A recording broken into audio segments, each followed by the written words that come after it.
Hi there. While I'm pumping milk in the background, I thought I would talk about breastfeeding and how has it been for me, because I wasn't aware. I was not aware. And just before I had the baby, my friend, she's from Slovakia, she had a baby in July. She said to me, Annie, you need to learn about breastfeeding because this is hard. That's what she said. And I was like, cool. I watched some reels. This was my research. I wasn't prepared. And this is hard.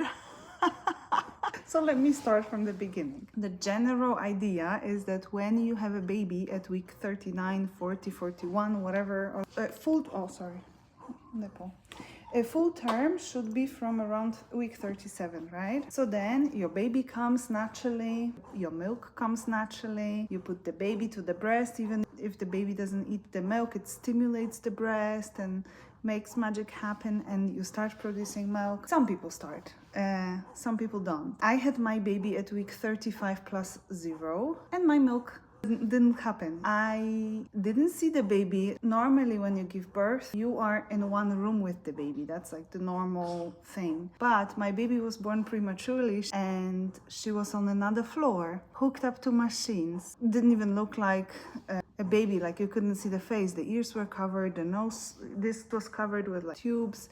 There was a tube with food going through her mouth. This is not how I imagine my baby. So this did not stimulate anything for me. This was one thing. Another thing is they brought me a milk pump. This milk pump here, it's a standard milk pump, Sonnet 2, no Symphony, from a company called Medela. And they said, now you have to pump every 3 hours. And I was like, what do you mean every 3 hours? They said, yeah, look, you pump at 9, then at 12, then at 3, then at 6, and every 3 hours. They told me I have to pump 15 minutes. I have 2 of these attachments. But let me tell you, sitting with 2 of these, you have to make sure that the nipple is inside and it's being sucked. And you can't touch anything because your hands are busy, preoccupied. You can't use your phone. You can't do anything. You just have to sit. For 15 minutes, you have to sit. I was like, okay, I'm gonna do it. I did it the first time, there was 0 milk. Did it the second time, 0 milk. Third time, 0 milk. So I'm like, okay, I set an alarm for the whole night to give 0 milk. I started reading about it, you know. I did some research and they were like, yeah, it's a bit more difficult for NICU mothers when you don't have contact with the baby. The baby is not doing well. You cannot put baby on the breast. The baby cannot stimulate you. Just give it time. Okay. I was like, okay. I kept pumping. I pumped another time. There was a drop. I remember there was 1 drop and I was like, okay, something's happening. But you know, 15 minutes, sitting 15 minutes for 1 drop is really something, no? Then milk started coming. But I decided that I don't want to give this milk to the baby because my boyfriend told me that the pills that I got after birth were with oxycodone. I couldn't believe it. And then he said, well, check your pill box. Open. We got this pill box with Monday, Tuesday, Wednesday. No, sorry, not Monday, Tuesday. It's Morgen, Mittag, Abend, Nacht. Morning, midday, after, or evening and night with time. And for Mittag, Abend, Nacht, there were 2 pills. 1 paracetamol, 1 ibuprofen. But for Morgen, there were 3 pills and there was oxycodone. And I was like, oh my God, I can't believe they are giving me opioid while breastfeeding. Like, they didn't know that I don't breastfeed, that I don't have milk. I would have had in a normal setting. And my baby is prematurely born, so the opioids would affect that baby more. When I got like first 5 milliliters, then 10 milliliters, I would just throw it out. And then I actually waited 24 hours from the time I took this oxycodone until I pumped the milk and I gave a little bit to the baby. My baby at that time was fed through a syringe, through this, so the syringe would go through the tube and directly to the stomach. So I think at that time I gave like 10 milliliters 1 time. And then they told us we need to switch hospital and that we will be taken by ambulance at 12:30. Remember, 12 is my pumping time. So I was like, okay, what do I do? So I ate lunch. I just got dressed. I was like, I'm gonna skip 1 time. Don't skip. 0 milk for the next 2-3 pumps. it just stops. It just understood I didn't do it, and it stopped immediately. And then my baby in the beginning was eating very little, like 10 milliliters, and was getting formula the whole time at the other hospital. And then here I lost the milk, so was again eating formula. And then I produced my first 10 milliliters, and I was so proud. I went to the kitchen with like 10 milliliters, and then they said your baby needs 20. Okay, so I would give 10 milliliters of my milk, 10 milliliters of formula. On day 2, it needed 20. On day 3, it needed 30. Today is day, I think I was admitted here on a Wednesday and it's Tuesday. So I've been here for a week, and now I'm pumping around how much she needs. So like she needed 60, I had 60. Now I researched even more. So there was a time where my boob was so sore and rock hard, and it had lumps and it was hot, and I was like, I hate this breastfeeding thing. I cannot produce it properly. I cannot get rid of it properly. My baby absolutely hates it. When I put her, I'm pumping, even though she's like hungry, because when I put her there, she is crying her lungs out. She is hungry but will not eat. So I'm pumping it and giving it to her in a bottle, which is whatever. Sometimes I do, oh, now my boob hurts.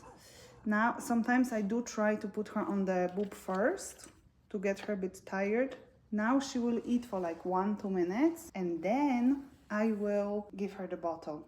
And I was talking about this, that I had this very painful boobs. So I was like, okay, back to research we go. So then I read that you actually are supposed to warm your boobs before you pump or give it to the baby. So like you have to give it massage, you have to do like this kind of thing, you have to do circles. And what I did not read through this research at 3 in the morning after a week or God knows how many days of no sleep is that you don't press hard. And I was like, really, I thought like, oh, you have to like push it. So I was like really pressing, causing even more inflammation in my boob. Now I know you just need to touch. So now my breastfeeding looks like I massage my breast, sometimes put the baby on for like, first it was 2 minutes. Then one of the nurses suggested that I use this Hütchen, which looks like this. You put it on the boob like this, and then this looks more like a bottle than my boob. So it makes more of milk flow faster. With this, she will actually drink for 5 minutes, not for 2. So we are trying that now. So then I will put her to the breast, and only then I will give her milk. And my baby has a minimum now of 60 milliliters of milk per day. And if I want to give her breast milk, I have to check how much she drinks, which is super complicated. So imagine your baby's crying for food. You have to put her on a scale. I will show you the scale maybe here in the little window.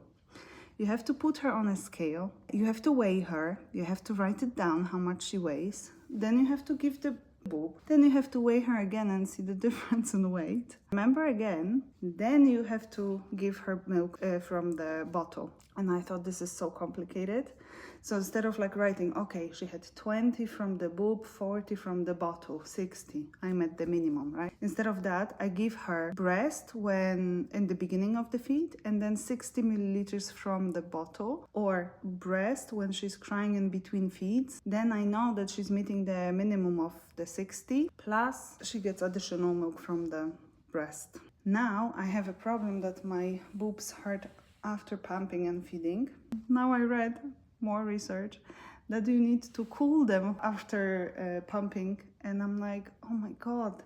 So every day I'm writing lists to my boyfriend, because obviously I'm just stuck here. Hey, bring me this, and on today's list is cooling pads for boobs, bitte. This shit is hard. It's hard with capital letters. There is always stress I don't have enough, always stress like it's another thing. When I pump, if I leave the milk in the room temperature, it's only good for 4 to 6 hours, but it's safer to keep it 4 hours. So I have to take it to the kitchen, they call it. And then they put it in the fridge. Then if I want it, I can't take it from the fridge. I have to wait until someone's in the room and ask for it, then they will give it to me. Then I have to warm it up. And then if I warm it up, baby can only drink it within 1 hour, otherwise it goes bad. I'm learning so many things. Like, I did not know breastfeeding is difficult. I did not know there are all these rules to breastfeeding and to the boobs. And I did not know that I'm basically like in this cycle of pumping. So In the beginning, my baby's crying. I'm gonna finish soon. In the beginning, my idea was I got a prescription for this. So I have this rented out to me for, like, I didn't have to pay for it, for 50 euro deposit, and then it's free. They sent me 2 sets of pumps. They sent me 2 pumps, so one for right boob, one for left boob, and they said you can open one free of charge, but if you open 2, you have to later pay 25. Of course, I opened 2 because I'm not gonna sit here 15 minutes, sit here 15 minutes. I just want to get it done.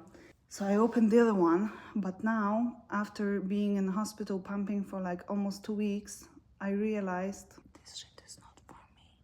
So now I'm gonna buy this pump that you put inside your bra, and I can feed the baby from the bottle while pumping. Oh my God, so much time saved. Not like sit like an idiot trying to adjust. Oh, this one detached. More. Oh, this one detached. And you know, also another thing is, like, I'm sharing a room with another lady. She actually went home tonight because she couldn't cope. This shit is difficult, you know, because you have 3 hours between feeds, you have 3 hours between pumping, and if her 3 hours are different to my 3 hours, which they are, we're just awake the whole time. I haven't slept since I gave birth, to be honest. And she had a bit of like a breakdown and went home for one night to just sleep.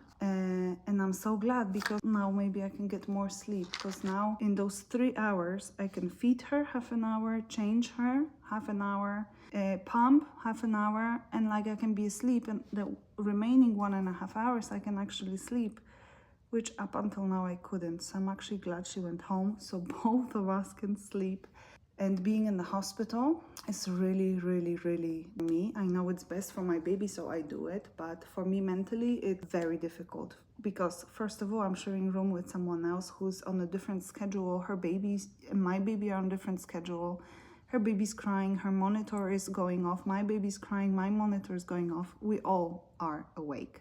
Second of all, before, these were like an intimate part of my body. Now I have to pump when her partner is there. She is sitting with boobs out when my partner's here, and basically our boobs are not an intimate part of our body anymore. They are a milk bar. They are food source. There's nothing intimate about it anymore. And I'm mourning this a little bit. Like, I'm not okay with that.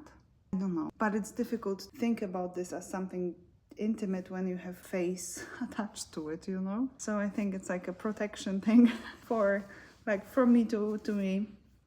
But also it's difficult because when every day my partner's here every single day, he came to the 10, he left at like 6. I want him to help me. And why do I do help? It's because I am with the baby 24/7. The baby has a certain amount of feeds, certain amount of diaper changes. So let's say she has, how many? I have to feed her every 3 hours, 24 hours. So 8 times a day. He comes for maybe 3 diaper changes. So I do the remaining 5. But sometimes he comes for 1 because I just finished, or he leaves just before I start, and he does 1. So if I do 7 and he does 1, the one that he doesn't have experience. You know, it's this vicious cycle of when you're looking for a job and they say you need experience to get this job, but you can't get experience because you can't find a job because you need experience to have that job. It's the same for us right now. I want him to help me, but the job that he does, he is not very good at because he doesn't have the opportunity to do it often enough. So then I end up helping him.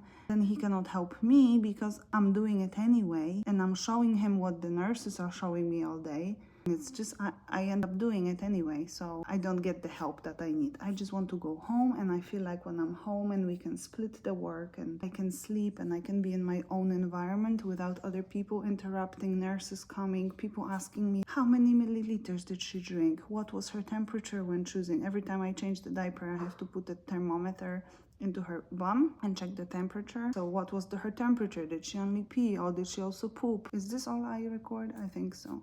And they every 3 hours, right? Because the baby is eating every 3 hours. And sometimes there is like something scary happening. Like this morning, my monitor was going off. 2 nurses in front of my baby, you know, like you wake up in shock. You're like, what's going on? You see this red monitor.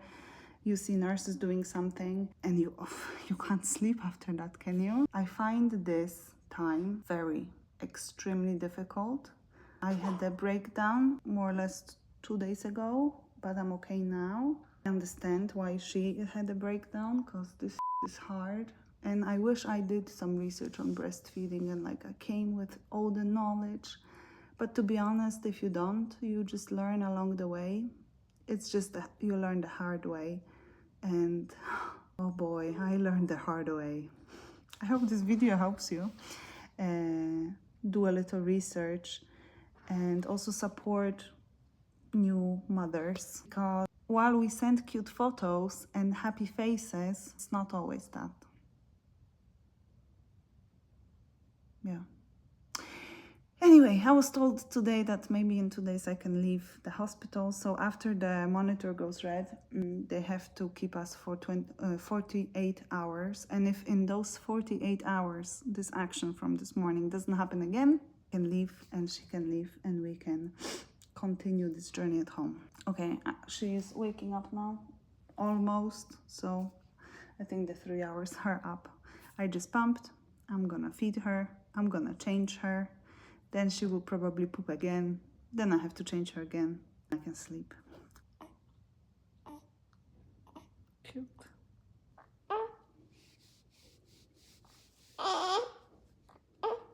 Good night.